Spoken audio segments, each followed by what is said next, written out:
नमस्कार साथीहरु, आज म तपाईहरुलाई यस्तो खालको लोगो कसरी बन्छ यो लोगो बनाउन म सिकाउँछु। एडटेक्स भन्ने एप्लिकेसनको सहायताबाट प्ले स्टोरमा जानु होला र एडटेक्स भन्ने एप्लिकेसनलाई इन्स्टल गर्नु।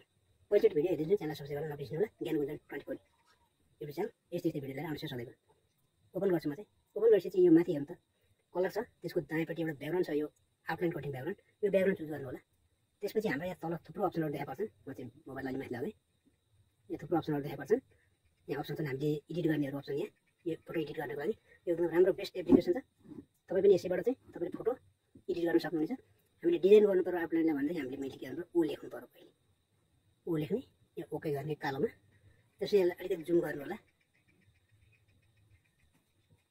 यसलाई जुम गरिसकेपछि यहाँनिर यहाँ स्टाइलको दायाँपट्टि हेर्नु त एउटा फन्ट भन्ने अप्सन छ, त्यो टच गर्नु होला।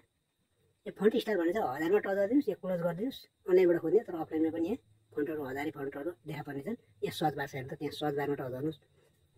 ल हेर्नु सर्च गर्दाखेरि अलि अनलाइनबाट आउने हो, अफलाइन भएकोले त्यति आएन। PYRH पोइरोटो यसलाई ओके गरिदिनुस्। यो चाहिँ आउटलाइन अघि मैले देखाएँ आउटलाइन भन्दा यो चाहिँ अलि राम्रो खालको हुन्छ र यसलाई चाहिँ डिजाइन गर्न सक्नुहुन्छ। जुम आउट गर्नु होला, अम्लाले बिचमा राख्नु, सेन्टरमा राख्नु होला है। सेन्टर राख्नु, पुरै भिडियो भरिको फोटो भरिको ब्याकग्राउन्ड भरिको बनाउनु होला। अब हाम्रो भइसक्यो। अब डिजाइन गरेर अब कलर भर्नु। एकछिनको लागि रेड कलर भर्दिएँ मैले, रेड कलर चुज गरेँ। त्यसपछि अब म यसलाई के गर्नु पर्यो, यसलाई चाहिँ मैले 3D दिनु पर्यो। 3D दिनु होला। त्यहाँ हेर्नुहोस् यहाँ साइज कतिको बढ्छ। 3D को कलर चाहिँ व्हाइट राख्दा नि हुन्छ, तपाईँको आफ्नो विचार। जे राख्दै राख्नु, 3D को कलर पनि उही सेमै राख्दा नि केही फरक पर्दैन। यतिको राख्नु होला आफूलाई इच्छा लागेको। त्यसपछि यो देब्रेपट्टिको 3D छ नि, दुईटा छ, दाहिनेपट्टि साइज बढाउने, देब्रेपट्टिको चाहिँ यसलाई कता राख्ने हो अलिकति देखाएर राख्नु होला। चारैपट्टिको भाग चाहिँ एउटा बट्टा जस्तो बनोस्, यतिमा चाहिँ भइहाल्यो। यो अरू अप्सन पनि छन्, दायाँ बायाँ यसरी लान सकिनेछ। यो बक्सलाई यसरी बनेको यो जुन सर्कललाई यसो काम भनेको नि त्यो यताउता दायाँ बायाँ सार्ने हो। अर्को पनि छ, के भन्छ यसलाई ओके गरिदिने। र म फेरि टेक्स्टमै गएँ। फेरि प्लसमा टच गर्नु चाहिँ माथि टच गर्नु त, म देखाइदिन्छु। माथि प्लसमा टच गर्नु होला है। यो स्टाइलसँग चाहिँ हामी चाहिँ सेभ भन्ने ठाउँ फेरि जाउँ। यहाँ थुप्रो देखा पर्छन् र यसैलाई जाउँ। यसलाई जुम गरौँ, बक्साभित्र ठ्याक्क अट्ने बनाऊँ। अनलाइन ट्याग गरेर बक्साभित्र ठ्याक्क राखौँ। अलिक ठुलो पार्दा नि हुन्छ। यसलाई स्टोक दिए पनि हुन्छ। स्टोकको साइज बढाइदिउँ। यतिको भयो। यतिको भइसकेपछि कलर भर्दिउँ। यहाँ कलरमा टच गरेर रेड कलर भए पनि हुन्छ। सकोस् तपाईँहरूले ब्ल्याक कलरले चुज गर्नु होला। यदि चाहिँ यो माथिबाट देखिरहेको छ, यो बुट्टा जस्तो छ नि, चारकोनी जस्तो, यसमा चाहिँ लेखेको छ पोजिसन भनेर लेखेको छ, यहाँ टच गर्नु होला। यहाँ थुप्रो अप्सन छन्, मुभ, जुम, रोटेट भनेर यो लेयर भन्ने लेयरमा टच गर्नु होला। यसलाई सबभन्दा देब्रेपट्टि लेख्नु, तल गइसक्यो। अब तल गयो। त्यसपछि अब यो स्टोकलाई चाहिँ अलिकति ठुलो बनाइदिनुहोस्, किन त्यो देखियोस्। अलिकति अमलाले ड्याग गरेर उता लानुहोस्। अलिकति सानो पार्नुहोस् स्टोकलाई। ल भयो। अब चाहिँ नि भयो। त्यसपछि ओके गरिदिनुहोस्। अब हामी पहिलो ठाउँमा आयो। अब हामीले के लेख्नु पर्यो, टेक्स्ट लेख्नु पर्यो। प्लसमा टच गर्नु होला। फेरि माथि हेर्नु त प्लस, यो टेक्स्टमा टच गर्नुहोस्। अब टेक्स्ट बक्स देखाउँछ, यहाँ फेरि ओ लेख्नु होला। स्टाइल चुज गर्नु, यो स्टाइल देब्रेपट्टिको यहाँ स्टाइल चुज गर्नु। त्यसपछि बोल्ड गरिदिनुहोस्। फेरि यो अर्को फन्टमा टच गर्नुहोस्। यहाँ सर्च बारमा टच गरिदिए आइसक्यो। यहाँ टच गर्नु, त्यही स्टाइल आउँछ अघिकै। जुम गर्नु होला। अब कलर चुज गर्नुहोस्। यसमा चाहिँ व्हाइट कलर चुज गर्नु होला। यहाँ स्टोकमा टच गर्नुहोस्। स्टोक चाहिँ तपाईँको पुरै गरिदिनु होला। स्टोकको कलर पनि व्हाइट नै गरिदिनुहोस्। भयो। अब चाहिँ भने ड्र्याग गर्नुहोस्, बिचमा सेन्टरमा राख्नुहोस्, अलिकति सानो बनाउनुहोस्, त्यो भित्रको गोलो गरिको। त्यसपछि अब 3D मा जाउँ। फेरि 3D यो दुईवटा अप्सन छ नि, एउटा ब्राकेट भएको छ, एउटा चाहिँ देब्रेपट्टिकोमा टच गरौँ। अलिकति देब्रे सार्नु, यसलाई अलिकति राखौँ। त्यसपछि यो दायाँपट्टिको 3D मा टच गरौँ। अलिकति यतालाई साइज यसलाई मिलाउँ। पहिले फेरि देब्रेपट्टिको 3D मा टच गरौँ। अलिकति यसलाई चाहिँ ल यति भयो। यो देब्रेपट्टि 3D मा टच गरेर अब यसलाई अलिकति यसो गरौँ, तल्लोबाट टच गरौँ, बिचकोमा यति गरौँ, अलिकति सानो गरौँ। अब यसलाई यो पोजिसनमा टच गरौँ। फेरि लेयरमा टच गरौँ। यसलाई पुरै यतापट्टि ल्याउँ। तल जाँदा पुरै जान्छ, बिचमा राखिदिउँ। ल बिचमा गयो, अलिकति तल ल्याउँ। ल बक्समाथि लेख्नु पर्यो, गर्नुपर्छ माथि हेर्नु त। टेक्स्टमा टच गरौँ। टेक्स्ट बार खुल्छ। अब क्यापिटल जी लेखौँ। अब ओके गरौँ, स्टाइल चुज गरौँ, यसलाई दुईटापट्टि पारौँ, बोल्ड गरौँ। अब चाहिँ हामी यहाँ फन्टको लागि चाहिँ सर्चमा टच गरौँ। यहाँ सर्चमा टच गर्दा आर सर्च गरिदिउँ त, आइसक्यो। यहाँ त्यो फन्ट आइसक्यो। यसलाई हेर्नु, ठुलो पारिदिउँ, टक्क उचालिएको अक्षर देखिरहेको छ, रातो कलरले। अब गएँ म फेरि 3D मा, 3Dलाई सार्नुहोस् अलिकति, दायाँबाट थिम्रिया टच गर्नुहोस्, यसलाई अलिकति देखाउनुहोस् स्टाइल, फेरि देब्रेपट्टिको 3D मा साइज घटाउने बढाउने गर्नुहोस्, दायाँबाट 3D मा आएर फेरि यसलाई जुम, अब यसलाई जुम गर्दाखेरि त यति भइसकेपछि अब माथि बक्समा टच गर्नुहोस्। अब त्यसपछि चाहिँ स्टिकरमा जानुहोस्। अब यहाँ लास्टमा हेर्नु त फ्ल्याग भन्ने छ, स्टिकरमा लास्टमा फ्ल्याग भन्ने छ। नेपालको झन्डा कहाँनिर छ हेर्नुहोस्, नेपालको झन्डा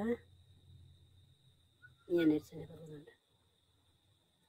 यसलाई मिलाएर माथि राखिदिनुहोस्, झन्डा राखेर ओके गरिदिनुहोस्। अब भने हामीले के गर्नु, टेक्स्ट लेख्नु पर्यो। फेरि हामीले गएर च्यानलको नाम लेख्नु पर्यो। अब यहाँ देखिने भनेको यस्तो स्टाइल दिइहाल्नु, बोल्ड गर्नु होला, फन्टमा टच गरेर रेस्क्युमै टच गरिदिनु।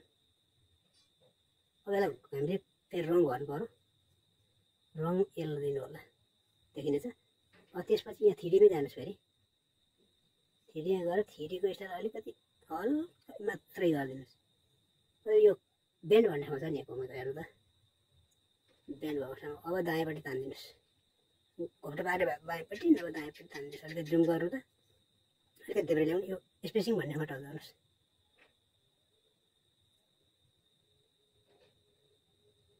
यतिमा लगाएर राख्नुहोस्, अलिकति सानो पार्नुहोस् त, अझै सानो पार्नुहोस्। ल अझ अनि यसरी मोटापट्टि भइसक्यो। अब ल लोगो चाहिँ यसरी हामीले अब युट्युबमा चाहिँ हामीले के गर्नु, पोस्ट गर्न सक्छौँ, हाम्रो नामको लोगो भइसक्यो। अब यसमा चाहिँ केसम्म दिएको छ, एउटा स्टिकर हाल्न सक्नुहुन्छ।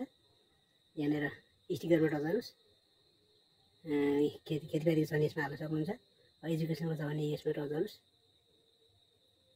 बुकहरू छन् यसमा, कुन चाहिँ यसमा छन् बुकहरू, यहाँ छन् बुकहरू छन्। ल एजुकेसनको छ भने ल्याएर एउटा बुक ल्याएर ठ्याक्क राखिदिनुहोस्। यहाँनिर बक्समा टच गर्नुहोस्, यसमा ल गरिदिनुहोस्। अब बुक मात्रै छ, अब चाहिँ अरू एडिट गर्न सक्नेवाला छैन। अब यो बुकलाई चाहिँ के गर्नु पर्यो भने त्यो बुकमै टच गर्नु, माथि बक्समा टच गर्नुहोस्। बक्समा टच गर्नुहोस् र त्यसपछि यो पोजिसनमा टच गर्नु त, यहाँ त पोजिसन भन्ने छ। यहाँ यो माथि लेयरमा टच गर्नुहोस्, अलिकति तल लानुहोस्, अलिकति देखिनु हो, अक्षरभन्दा तल पर। ल अब चाहिँ अक्षरभन्दा तल पर बुक यहाँनिर आयो, माथि अब बक्समै टच गरिदिनुहोस्। यसलाई पनि लक मारिदिनुहोस्, लक मारिदिनुहोस् यसलाई पनि, फेरि बक्समै टच गर्नु त। ल अब जुन हामी फेरि एडिटरमा आइसक्यौँ। थुप्रो कामहरू चाहिँ फोटोहरू हाल्न सकिन्छ, इफेक्ट दिन सकिन्छ। जस्तो यो क्रपिङदेखि यतापट्टि रियाइजमा जानु होला, रियाइजमा गएर त्यो टिक हटाउनुहोस्, त्यसपछि त्यहाँ भएको मेट्नुहोस्, 500 माथि पनि 500 गर्नु होला। जहिले पनि लोगोलाई 500 गर्नु, अथवा 1.5 यो स्क्वायर पनि गर्न सकिन्छ, क्रपिङ गर्न सकिन्छ, मास्क लगाउन सकिन्छ, अन्य उपाय पनि अन्य छन्। यहाँ थुप्रो अप्सनहरू छन्, सबै काम गर्न सकिन्छ। अब यसलाई माथि हेर्नु त, सेप भन्ने अप्सन छ, सेप। ल सेप भयो, सेपभन्दा फेरि सेपमा टच गरौँ। अब यहाँ सेभ गर्नुभन्दा पहिले अब हामीले चाहिँ यो पर्सेन्ट भर्नुपर्छ, फाइलको नाम एल लोगो मात्रै लेखेँ मैले, 100% छ यो 500 × 500 जेपिजी भएदेखि चाहिँ यहाँनिर 100 छोड्दाखेरि हुन्थ्यो, 90देखि 100, 90%, 100%। अब पिएनजी हुँदाखेरि हामीले 20-25% गर्नुपर्ने छ, म चाहिँ 20% गरिदिन्छु सेभ गर्दा, किनकि यो धेरै ठुलो फोटो हुन्छ है। सेभ गर्दै ब्याक आएँ, ब्याक आएपछि म ग्यालेरीमा गएँ, ग्यालेरीमा गएर यहाँ हामीले बनेको आइसक्यो, ओपन गरेर हेरेँ। यहाँ तल हेर्नु त 3 धर्का छ, 3 थोप्ला, यहाँ टच गर्नु त, डिटेलमा टच गर्नु त। यहाँ फोटोको साइज दिइसक्यो, 283 पोइन्ट 283.1 केही भन्छ, अझ 20% 15% गर्नुपर्ने छ। किन भनेदेखि यसको साइज चाहिँ जम्मा यो चाहिँ 150 देखि तल र 50 KB भन्दा माथिको हुनुपर्छ क्या, त्यस्तो हुनुपर्छ। अझ त्यो पनि ठुलो भएको छ। ल यसरी चाहिँ लोगो बनाउन सकिन्छ। यो कस्तो राम्रो लोगो भयो, किताब पनि भएको छ, ज्ञान बुझ्नु भएकोले 24 ज्ञान किताब पनि सबै ठुलो लोगो छ। अझ बुटा पनि भर्न सक्नुहुन्छ यस एप्लिकेसनबाट, तपाईँले सहिलेसँग लोगो चाहिँ बनाउन सक्नुहुनेछ है। कस्तो लाग्यो भिडियो? पहिलोचोटि च्यानलका भिडियो हेर्नुहुन्छ च्यानललाई सब्स्क्राइब गर्नु।